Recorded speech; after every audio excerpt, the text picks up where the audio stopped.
I'll end this quickly. Jump! Hey guys, my name is Mangs, and I do apologize for being so slow with the Treehouse of Spotlights, so let's remedy that today, shall we? It's absolutely time we check out some students from the Blue Lion's house, and yeah, go ahead, go to the comment section and leave your Ingrid comments. I know it's gonna be all I see today anyway, so I might as well roll with the meme. I would appreciate it if you left some other comments though, but I know you all too well at this point, so anyway, let's get this Blue Lion's train started with everyone's favorite girl, I think. Ingrid. Ingrid is the daughter of the Countess of House Galatea, which is a branch of House Daphne, located in eastern Fargus, quite close to the border of the Leicester Alliance. While House Galatea has been unfortunate and haven't borne a crest in generations, that all changed when Ingrid was born. With her house being located in a very arid region of Fodlan, Ingrid's family is extremely poor, and thus they are reliant on marriage to ensure the family's future. From birth, Ingrid was betrothed to Glenn Fraldarius, the older brother to Felix and firstborn son to Roderick Fraldarius.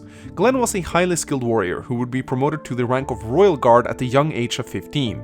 Even though their marriage was an arranged one, Ingrid fell greatly in love with Glenn. She admired and looked up to him, despite him being a rather rude and sometimes arrogant person who often got into fights with others, similar to someone else we know.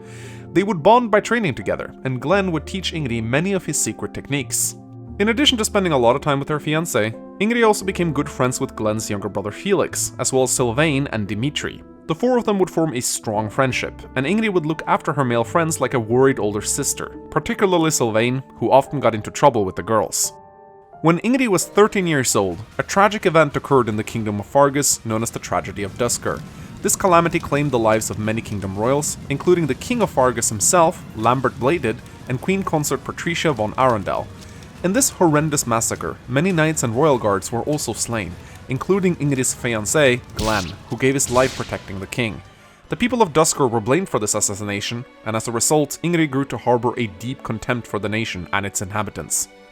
Ingrid greatly mourned the loss of Glenn, and the sorrow almost overtook her, but what brought her back from the edge of despair was her worry for her friends, in particular Sylvain and Felix, who took Glenn's death very hard.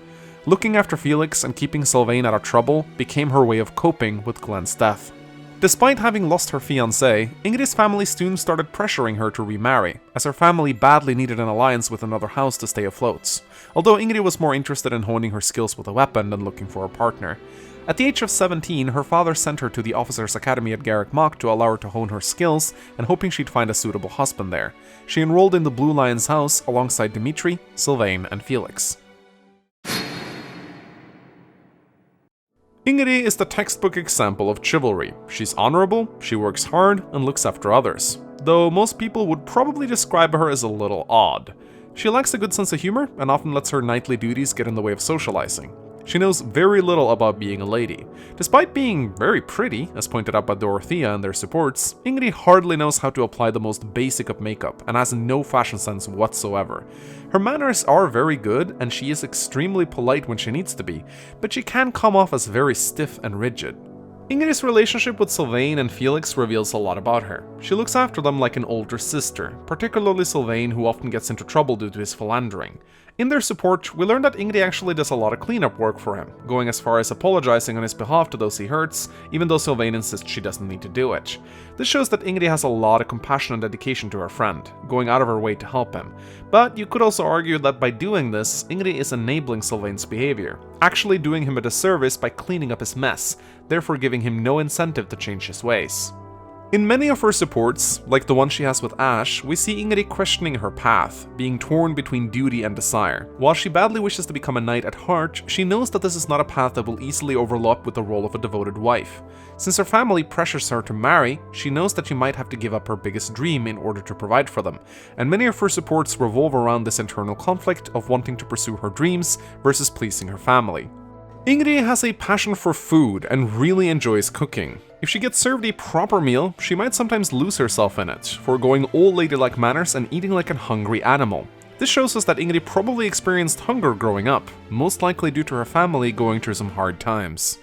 Now, before we end things, I think we have to finish off the segment by addressing the elephant in the room. Let's briefly talk about Ingrid's alleged racism. Now, if there's one thing we know about treehouses, it's that memes can really give a character an undeserved reputation. Just look at Lorenz and his foot fetish. It's practically canon now thanks to the internet. To sum it up briefly, Ingrid doesn't like the people of Duscur, and that makes many label her a racist, which I think is completely unjustified.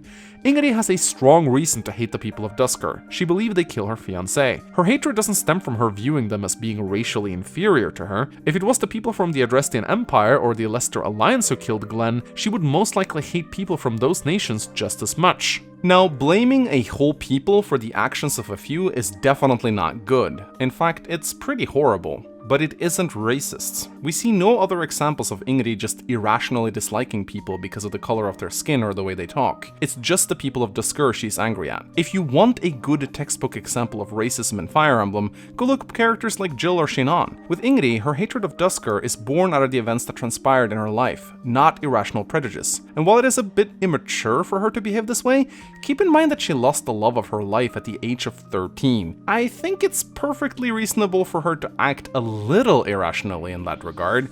We've seen far older people do far worse for far less. Anyway, I realize I'm poking the hornet's nest here a little bit with this blazing hot take, but if you think I'm misinformed or if you simply want to leave your own thoughts, there's a neat little comment section below where you can do just that. Just for the love of Sothis, try to keep things at least a little bit civil. In a Famitsu popularity poll, Ingrid ranked as the 9th most overall popular and the 5th most popular female character in Tree Houses.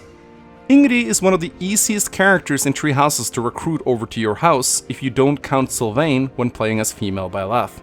Ingrid has a unique post-time skip battle model as a Pegasus Knight and Cavalier. Ingrid is an Old Norse name meaning beautiful, whereas her last name of Galatea is a Germanic name that means sword. Ingrid will join you at the start of the game if you pick the Blue Lion's house. If you didn't, you can still recruit her by having at least 15 dexterity and a D rank in flying, or you could just unlock the B support with her and she'll seek you out on her own. Ingrid starts out as the noble class and has balanced base stats across the board. She is tied with Leonie, Petra and Manuela for the fastest character in the game, having a 60% base speed growth.